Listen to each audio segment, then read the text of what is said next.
आप Indira Gandhi national open university से BA economics honours या एमए इकोनॉमिक्स कर रहे हैं तो आपको हमारी एप्लीकेशन महाविद्या इकोनॉमिक्स में वीडियो कोर्स के अलावा आपको पीडीएफ नोट्स और हार्ड कॉपी नोट्स मिलेंगे। तो आप हमारी एप्लीकेशन महाविद्या इकोनॉमिक्स स्कूल जरूर डाउनलोड कर लें।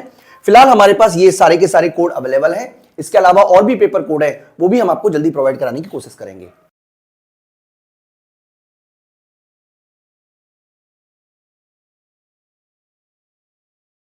आपको तीन जो बेसिक प्रॉब्लम है वो बताने वाला हूं बच्चों। सबसे पहले है what to produce. What to produce का मतलब है, देखिए इसका मतलब भी क्या है पहले हम समझ लेते हैं।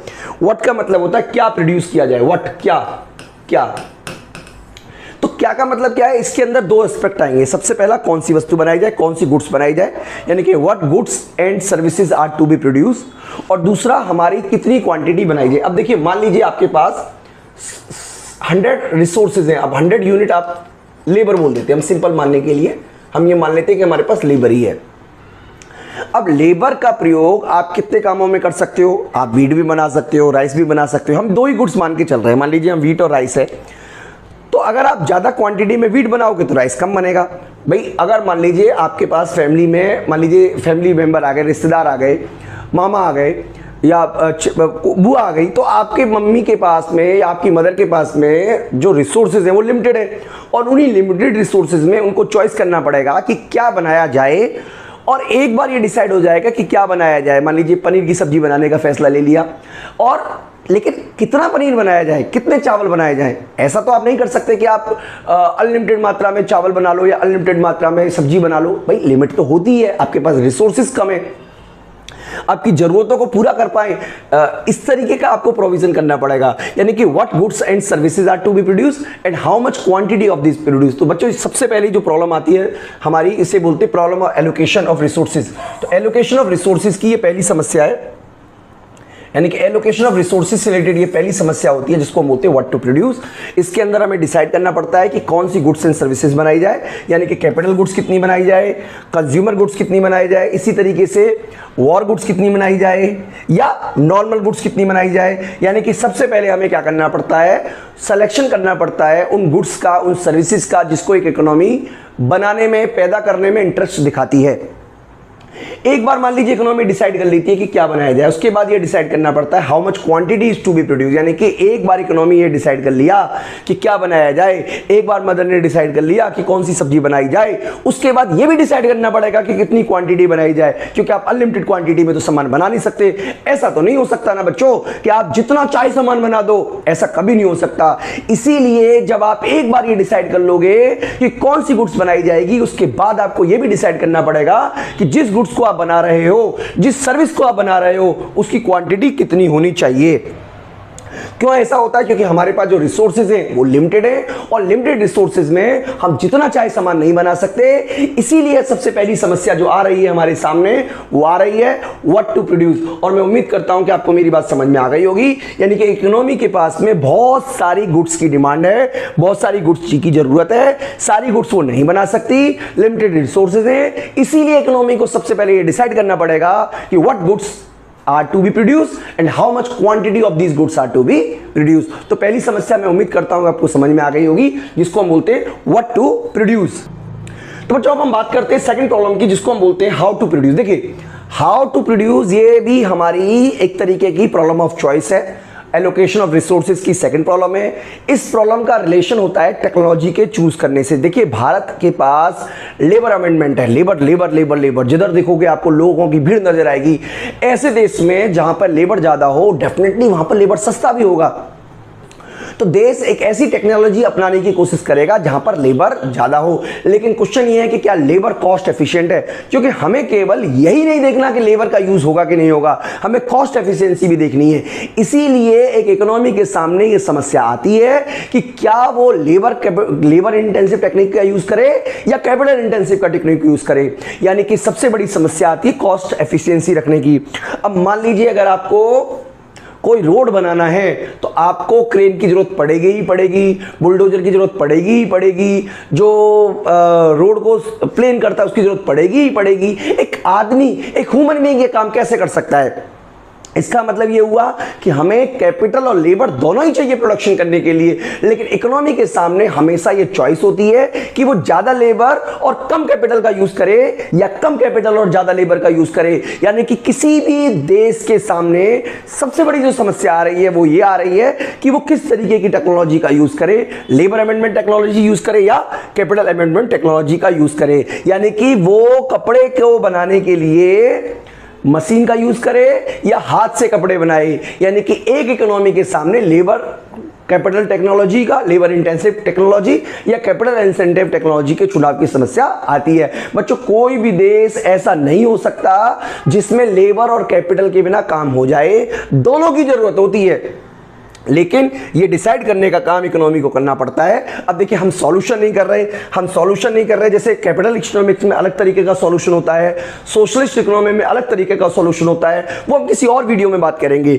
यहां पर हम आपको समस्या के बारे में बता रहे हैं, यानी कि एक इकोनॉमी को डिसाइड करना पड़ता है कि कौन सी टेक्नोलॉजी का यूज वो करे। जैसे इंडिया जो है वो कोशिश ये करता है कि लेबर इंसेंटिव टेक्नोलॉजी का यूज हो, हालांकि हर सेक्टर में ये यूज नहीं हो सकता क्योंकि कई जगह आपको कैपिटल का यूज ज्यादा ही करना पड़ेगा। तो बच्चों तीसरी समस्या के बारे में भी हम बात कर लेते हैं, फॉर होम टू प्रोड्यूस। देखिए ये एक बहुत बड़ी समस्या है क्योंकि अल्टीमेटली आपको गुड्स एंड सर्विसेज को कंज्यूम करना है। देखिए मैं आपको समझाने की कोशिश करता हूं, अगर आपको मेरी बात अच्छी तरीके से समझ में आ जाए तो। देखिए एक मिनट बस बच्चों, हाँ चलिए मैं आपको समझाने की कोशिश करता हूं। देखिए सपोज कीजिए कि मान लीजिए कि मैं इकोनॉमिक्स पढ़ाता हूं, बहुत ही सिंपल सी तरीके से समझाता हूं। इकोनॉमिक्स पढ़ाता हूं मैं, और मैंने क्या किया, कुछ बच्चों ने हमारा कोर्स बाय किया। मान लीजिए मेरी इनकम हो गई 100 रुपीज।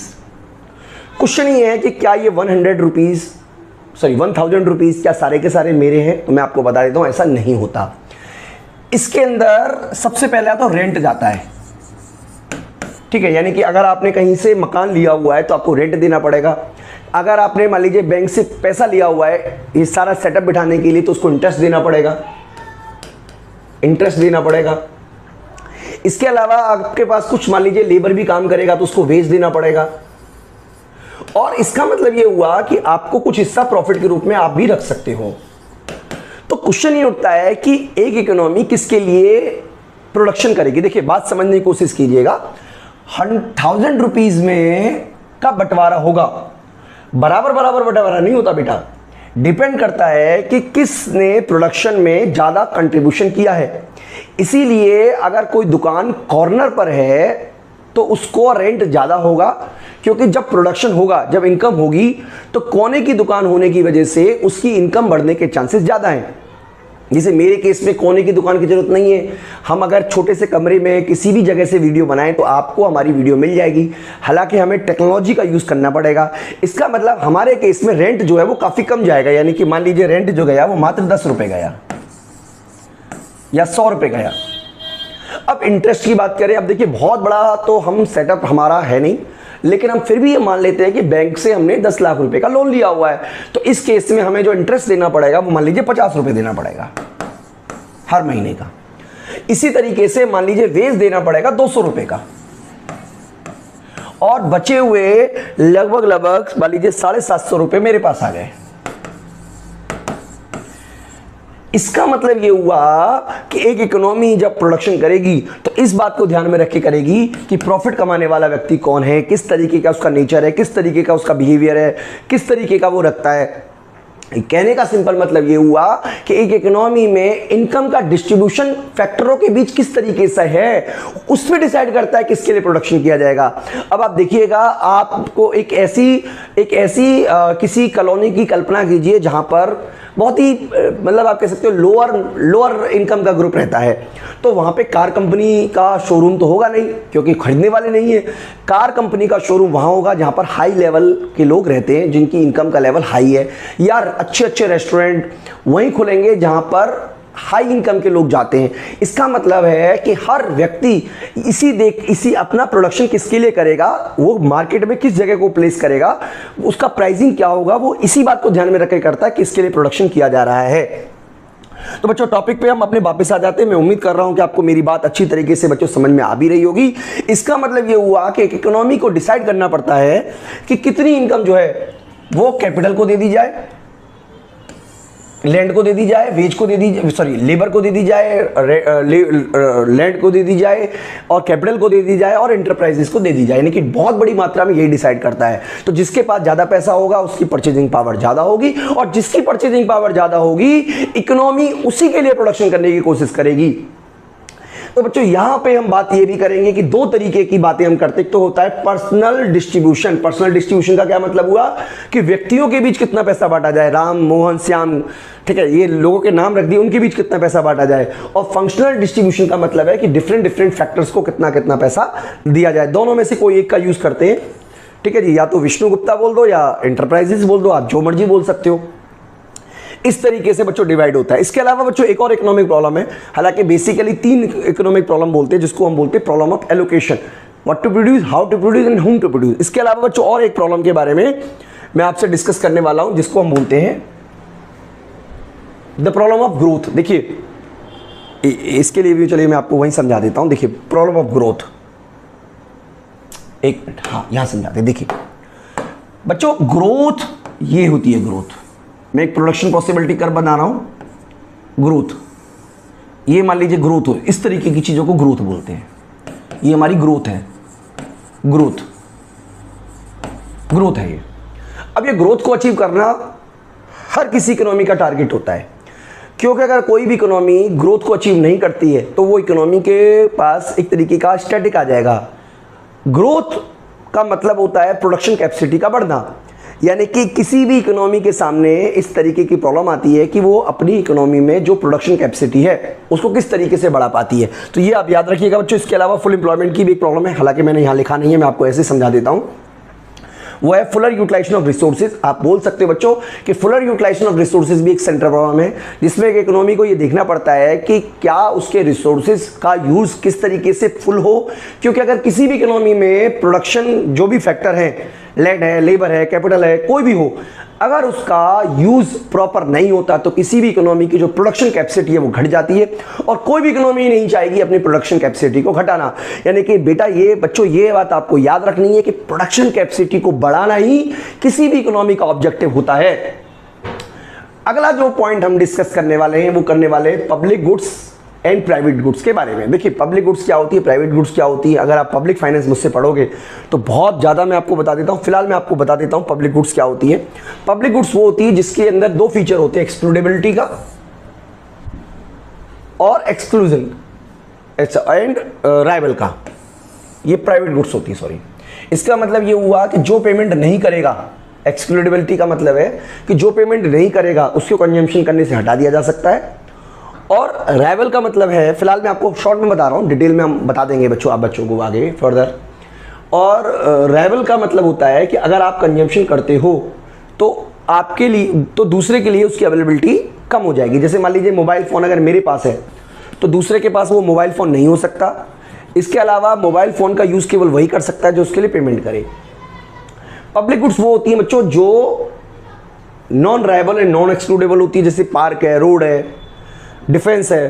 तो एक इकोनॉमी को ये डिसाइड करना पड़ता है कि कितनी मात्रा में पब्लिक गुड्स और कितनी मात्रा में प्राइवेट गुड्स का प्रोडक्शन किया जाए। अभी फिलहाल आप ये समझ लीजिए, हालांकि अगर आप वो चाहोगे तो एक पूरा का पूरा चैप्टर ही है पब्लिक गुड्स के ऊपर, उसमें हम बहुत डिटेल में डायग्राम वगैरह बना के आपको समझाएंगे। तो ये मैंने आपको हल्का सा बता दिया, जिससे कि आपको अगर पॉइंट लिखना हो तो लिख दीजिएगा, नहीं तो आप स्किप करके भी इसको छोड़ सकते हो। इसके अलावा the problem of merit goods. देखिए मेरिट गुड्स क्या होती है, merit goods are socially desirable goods. School है, हॉस्पिटल है, रोड है, सॉरी रोड नहीं, स्कूल है, हॉस्पिटल है, इवन वैक्सीनेशन का जो प्रोग्राम इंडिया में हुआ था वो भी एक तरीके की मेरिट गुड्स है। मेरिट गुड्स वो होती है जिसको जो सोशली डिजायरेबल होती है, जिसकी इकोनॉमी को जरूरत होती है, जिसको प्रोडक्शन को बढ़ाने के लिए गवर्नमेंट पैसे खर्च करती है। लेकिन फिर क्वेश्चन वही उठ जाता है कि गवर्नमेंट के पास भी पैसा लिमिटेड है। गवर्नमेंट सारा का सारा पैसा अगर मेरिट गुड्स पे खर्च कर देगी तो एडमिनिस्ट्रेशन कैसे चलाएगी। इसीलिए इकोनॉमी को ये भी डिसाइड करना पड़ता है कितनी मात्रा में मेरिट गुड्स की को लोगों को प्रोवाइड किया जाए। तो बच्चों ये बेसिक बातें मैंने आपको बताई और मैं उम्मीद करता हूं कि आपको अच्छी तरीके से मेरी वीडियोस अच्छी लगी होगी, पसंद आया होगा। इस वीडियो में इतना ही, थैंक यू।